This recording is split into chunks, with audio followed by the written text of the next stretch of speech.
दुलारी आज आ गइले घरे चलो रे धन सब।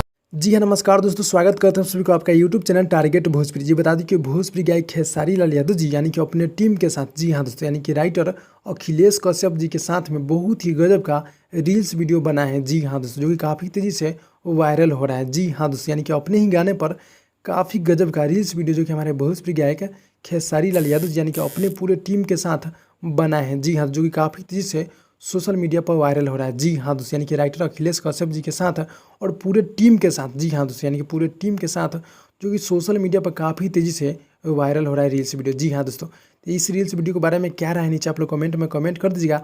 और आप लोग अभी तक हमारे चैनल को सब्सक्राइब नहीं किए हैं तो सब्सक्राइब करके नोटिफिकेशन बेल आइकन को आप लोग ऑल पे कर दीजिएगा। जी हाँ दोस्तों, ताकि कोई भी खबर आप लोग से मिस ना हो। जी हाँ दोस्तों, यानी कि अभी तो संघर्ष 2 जो फिल्म है उसका शूटिंग चल रहा है, तो जैसे ही कोई भी क्लिप वायरल होगा तो वहाँ से मैं आप सबके बीच दिखलाने का कोशिश करता हूँ। जी हाँ दोस्तों, इसलिए मेरे चैनल को आप लोग सब्सक्राइब करके नोटिफिकेशन बेल आइकन को आप लोग ऑल पे कर दीजिएगा। जी हाँ दोस्तों, और इस रील्स वीडियो के बारे में क्या रहा है आप लोग नीचे कमेंट में कमेंट करके जाइएगा। जी हाँ दोस्तों, तो भाई लोग मिलते हैं अगले वीडियो में, तब तक के लिए धन्यवाद।